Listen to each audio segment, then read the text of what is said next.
This is Living in Boulder vlog for the 18th of September 2021 on a Saturday. Currently it's about 1:30 in the morning on the 19th on Sunday. I was working until maybe 4 in the morning or something. Yesterday morning, can't remember exactly. Then I got up at like 10 or whatever, I don't know. I had a dream, but I don't remember what it was. But I do remember when I got up.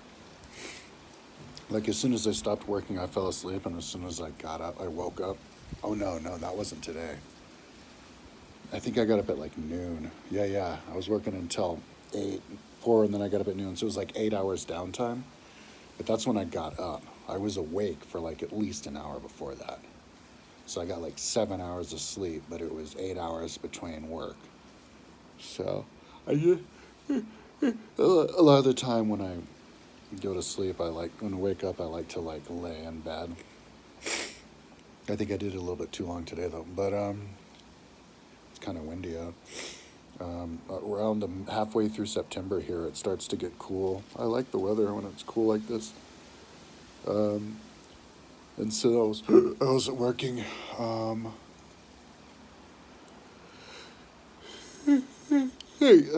was working last night until it was like not that long. Only like a dozen more tribes from like Ligurian tribes from North Italy and Southeast France. But then I got up and it drug on a long time because it just kept leading me tribe to tribe because they would mention tribes they're next to, and that was a good way to find them out because you can't click on them on the list of Ligurian tribes. Anything that's red, when you click on it, there's no information. So it's useless to have that there, but if you click on the ones that do have pages, then it would include the ones in red of what they're next to. So that's how I found out a lot of those ones in red, probably most of them, and I was able to guess where they are. So that kind of took a while,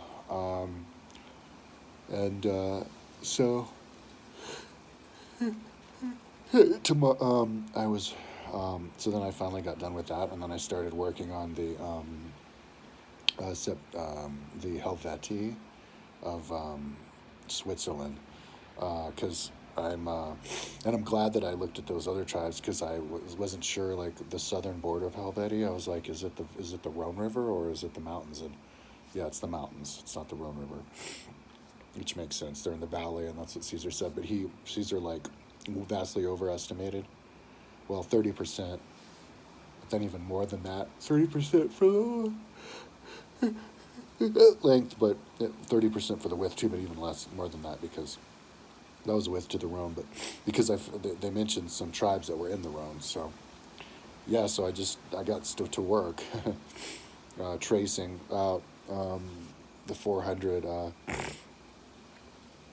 The way that I figured out how to do it was I just got the placeholders to space them out. I probably didn't have to do that; it was a waste of time, but I wanted to kind of space them out because there's lots of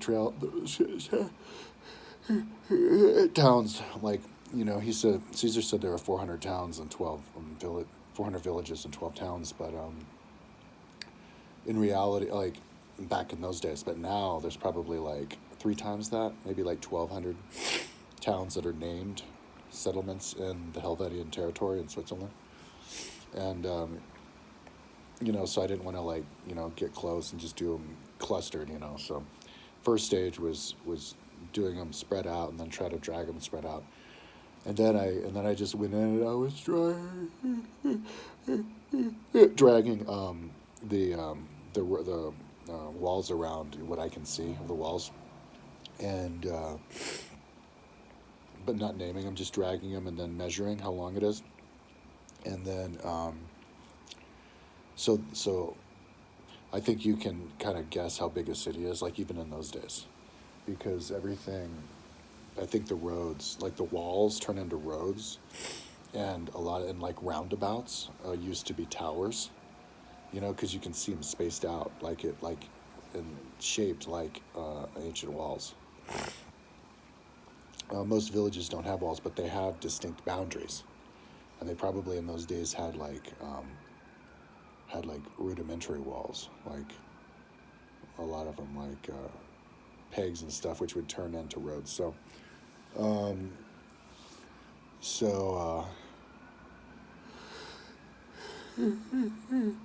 um, I so I was just doing that, and I'm like, which took forever. And then I went to my mom's house to help her to vacuum her house and to pick up a bunch of things and put stuff away. She was getting behind with things, and that's a huge help to her, you know, because you're walking around a lot, picking up stuff, walking around, and for an 80-year-old, that'll like, you know, that'll suck the energy out of you. So, and then I vacuumed her whole house, and then we went out and painted. Didn't paint, but there's this wet metal. It's like actually sister to these. That's not my weed paraphernalia. It was like painted like this is painted like metal chaise lounge, and that was like my mom's house is a metal with glass shelves for storing plants on the outside, and so we were out there like with a knife hacking away at the old paint because it has yellow and then red and then greens, you know. So I hacked this away before because it's really brittle from a long time ago. I should have done it with a knife on this before, but so I knocked a lot off and scraping it and steel wool and I use this brush, but the knife actually is the most effective. But then she's like, stop it, because it was getting dark.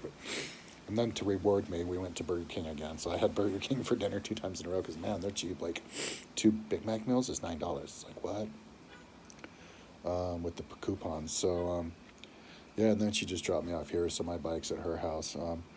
I went at like 11:50. I wanted to go to 7-Eleven to get beer because I never got beer at 7-Eleven. But my electric bike, dude, it doesn't, it says it's not mine. And I was trying to, and I logged in, and even though I logged in, it says it wasn't mine. So I like sent I logged in. Maybe I need to like I logged in with my email, or maybe I need to, I'm gonna like uninstall them. Yeah, I didn't want to uninstall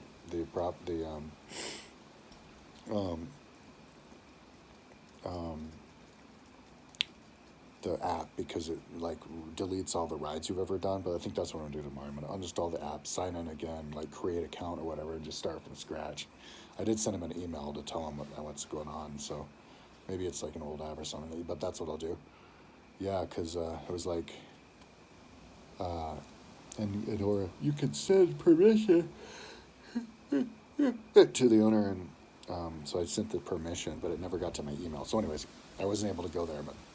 And if I want to ride to my mom's house tomorrow to get my bike back, I'll just see if I can get her to pick me up. I'll have to fix the flat on my road bike because I got a flat the other day. It just blew up on its own in the morning. I was laying in bed at like 8 in the morning and went. I'm like, that sounds like a freaking tire exploding. It was a tire on my road bike. That's sketchy. What if that happens on a ride when you're going really fast around a corner? I think it's a good rule of thumb to switch out your tubes on your road bike and your mountain bike, like at least once a year, just so that the rubber doesn't get old and it doesn't do that. I think I'm going to actually do that with the other tube. I'm going to put a new tube in that, and I'm going to put a new tube in the other wheel too, and just throw the tubes away. Because that could really fuck you up.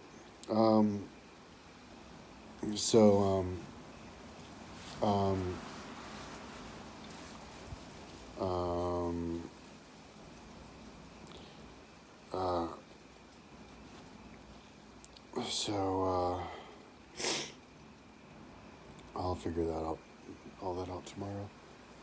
Not in my commuter bike. I'll keep the old tube in there though, because I don't go fast on that. But anyway, so yeah, working until now.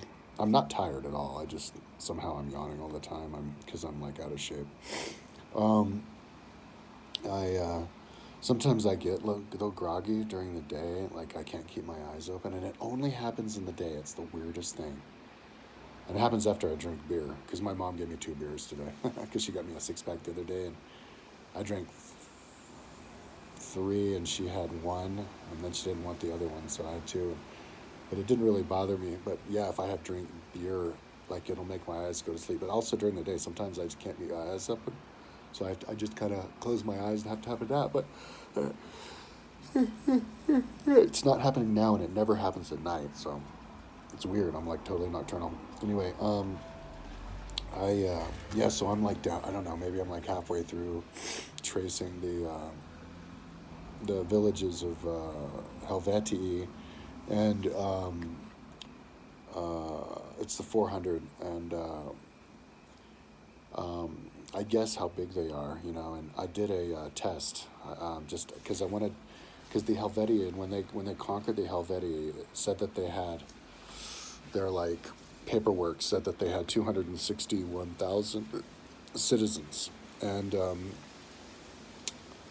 so I just wanted to like see if that was just connect everything, connect the 12 towns, the 400 villages, the size of the Helvetii, which and see if that's a realistic population and number of villages, because people always say that historians always vastly exaggerate population, and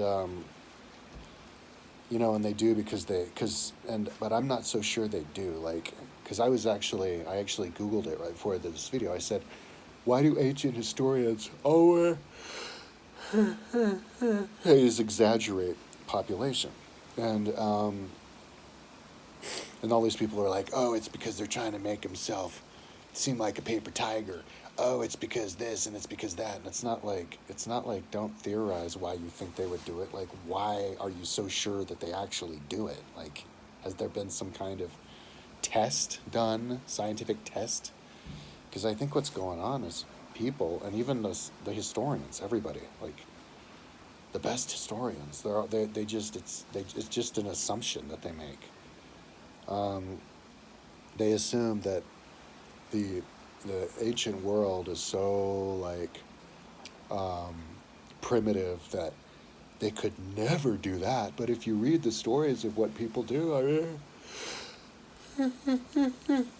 there's a lot of amazing things that people do in the past, like Julius Caesar and his troops built a bridge across the Rhine to transport like 20,000 troops, where they rampaged across the Rhine in Germany, trying to hunt down Germans who ran away, and then they crossed back the Rhine and then tore the bridge down.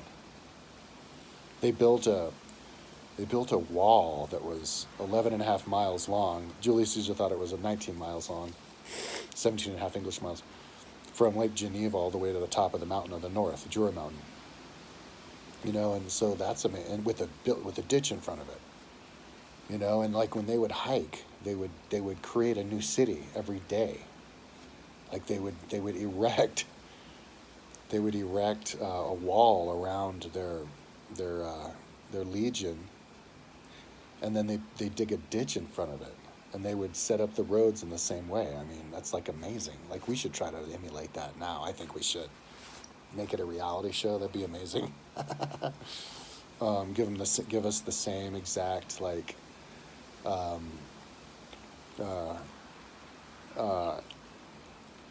tools as the ancient Romans had, same exact everything, clothes and shoes and everything, and like go up to like Siberia or something, the middle of bumfuck nowhere, and like have them hike like as far as Julius Caesar's troops hiked, and then tell them to do what they did, build a whole damn legion, And so you don't have to cut down trees to be bad for the environment. You would have like the filmers who follow them and go along with them, just give them the trees, so they don't even have anything to cut down.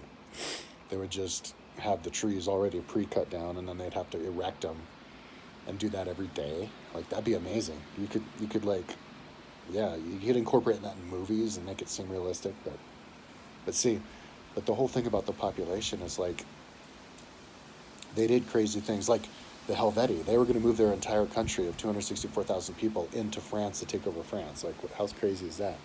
And burned down all their houses before they went. But wow, it's loud out here. But um,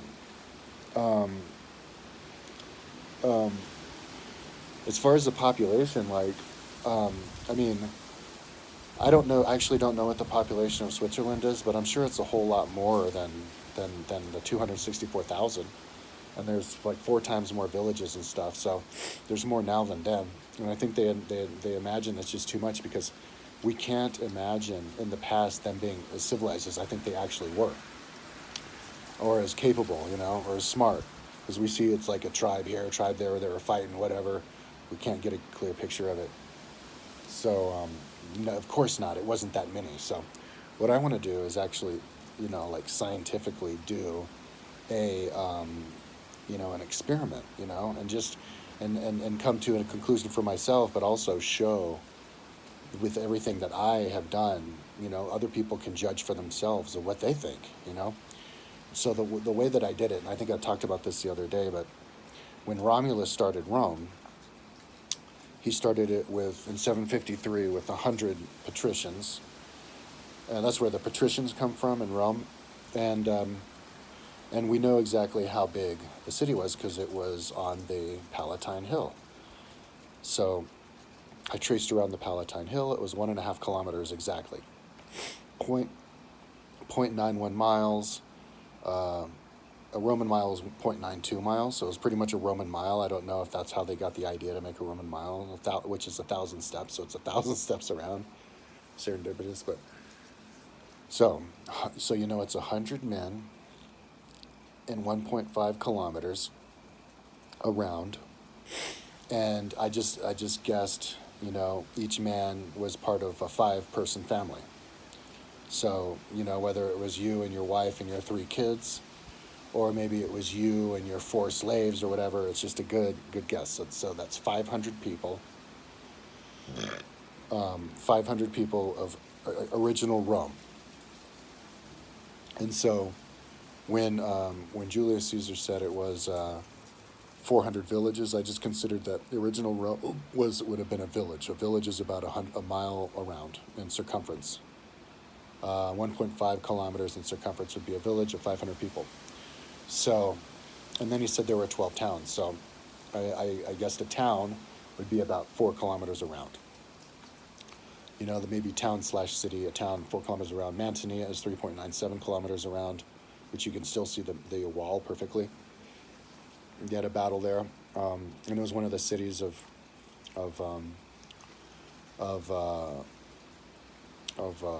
the Peloponnese, one of the tribes in Peloponnese, but so it would be like one of the big fortified cities. So, and I looked at some of them, and yeah, one of them that I looked at, tracing around from like the wall around it, was 4 kilometers. So 12 of them with around 4 kilometers, and then 400 with a kilometer and a half. And so 12 kilometers, it would be 5,000 people.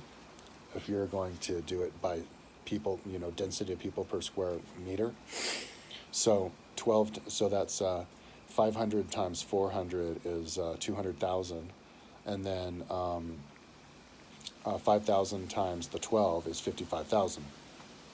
So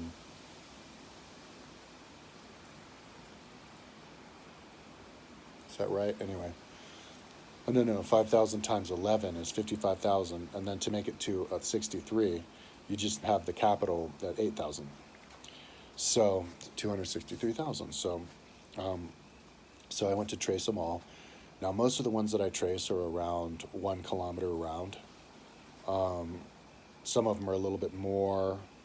Most of them are that size, but maybe that would be like the village, and then there'd be some like hermits living around, and maybe they would also be not quite as but there were a lot of them were 1.5 kilometers as well, but most of them were like 1 kilometer or even less, 750 meters, 800 meters, 500 meters. But like Rome was actually I made Rome with and you can download it on Google Earth, but I made Rome with where, each house, it was like a hut house with a big front yard. These little villages didn't necessarily have to be that big too. It could have been more squeezed together. in Switzerland. It's a higher elevation. They had a different architecture and stuff. But anyway, so I would just imagine one of these villages, 500 people. Um, and like with the Rome with the 500 people, like that was pretty spread out. That was pretty cushy. And there's a lot of them that were that big too. And then you include the hermits, and then the 5,000 people for the big cities. There are a lot. There are like squished together all those towns, those villages in Switzerland. And I did another in Boulder actually. I did another like test. I made an area with like the houses with the people to in a certain area right behind Green Mountain to try to guess the population to make it to see if you could imagine it being a population that they would describe. I can't remember the details of it, and it seemed a little bit crowded. But when I look at the Helvetii, Switzerland, and I look at all the villages, I mean, I'd have to look when it's done. I mean, there are a lot of villages, but but I mean, it seems like there was enough space between the villages, and they have lots of rivers and stuff that you could sustain that many people from farming.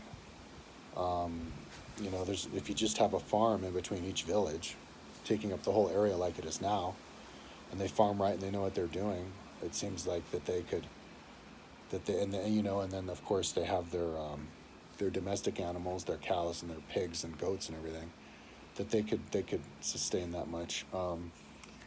It's a lush area, and that's what Julius said. Julius Caesar said that they felt crowded in there, like they were overpopulated and they needed to go. So it kind of seems to me like it makes sense that that's actually inaccurate. And why, if they take a census and they write it down, why would they get it wrong? Why would they lie? If you start thinking that all these historians are lying, like that just throws everything off. It reminds me of 150 years ago. You had all the legends of the Bible and stuff, and people nobody believed that either back in those days. They didn't believe that any of the stories in the Bible even happened. They didn't, or in the Greek tales and the mythology, like the Battle of Troy never even happened. They thought it was just made up for fun by Homer. And then Heinrich Schliemann was the first person to go, well, no, maybe it did happen because now we're interested in archaeology. They discovered archaeology, so he went there and he actually went to where they described it would be in the books, and he dug around, and lo and behold, they found Troy. And so then they did the same thing with all the tales from the Middle East, and they dig, and lo and behold, they find 70,000 cuneiform tablets, and they decipher it, and it turns out it was all true, right? And then now with Google Earth, you look around and you can see these big reservoirs, like a big reservoir they made in North Iraq. It's really there. All these canals, ancient canals from Babylon are really there, all this stuff, So I think fast forward to now with people thinking that people are like overestimating population, I think that's just another manifestation of people just not giving the proper respect to the ancient historians. Actually, I read on Wikipedia that's where fundamentalist Christians come from, because as soon as Heinrich Schliemann managed to prove that all those tales from the Bible actually did happen with Troy and all those other things, that actually emboldened Christians to go, oh, so then everything that the Bible says is true, and then they use that as a reason. And then people became more and more like brainwashed into believing it like, word for word of what, like miracles and stuff. So people maybe in some ways more, skeptical about Christianity in the past before archaeology, proved everybody right. And I actually have a proof of Atlantis with archaeology, which will blow your motherfucking mind when I do the video, but I don't have the time to do it yet. I gotta finish this, but anyway, so that's my way of that's like why it's worth it to me to scientifically figure it out. So I did it with, I imagined the population to make it realistic with Rome, the size of Rome. And then, of course there's other things too, like there's stories of, there's this one small tribe that was taken over by Rome, and then there were like 40,000 survivors were removed to Italy. And so you can go and you can try to make I'm going to do it there too. I'm going to make a bunch of little villages to try to make 40,000 people there, just to see how accurate it is, how much it lines up. Because then you look at it on Google Earth and you go, okay, well, is it realistic to have that many villages and stuff? You know, and it is a lot less than now, so it kind of makes sense. I think the ancient world is just a lot more, you know, developed than we imagine. You know, you go out back in there, and I think most people would be shocked at how similar it is now. I also, as I was tracing the villages, I found, I saw this one village called um, Av- Avarcus, Sarcus, I can't remember. And it was the capital of the Roman province in Switzerland, because I saw a Roman theater there, amphitheater. And I'm like, whoa, a Roman amphitheater. Oh, wow. And I looked at it and I saw it was like a nice cutout village there. And then I saw that. So I was like, okay, I got to Wikipedia this place. Turns out it was the capital of Romans there. And then they had a wall that was 5.7 kilometers. So I was like, oh, look, it's a road. So I just traced the road. Lo and behold, the road was 5.7 kilometers. So, you know, if I had to step back, I would have seen it, and I would have been like, oh, okay, I would have guessed it that size. So that kind of reaffirms my ability to like guess how big roads and walls are, you know, because it matched up on Google Earth, but Wikipedia. But then they said, and then they mentioned there was this Opitium, a hilltop fort, which was by the Celts, and I was like, really? And they named it, and I checked it out, and I saw this like hilltop with the trees, and I looked at it, and there were all these like huge holes in it. And then there was an outline of an old building. I'm like, oh my God, that is. They made like artificial lake up there, or they made like big castles where they dug in and had basement dungeons of the castles, and yeah, I want to finish like Google Earthing that whole thing, but so that was cool. So I'll make that one of the big fortified capitals, because they had 12 fortified towns.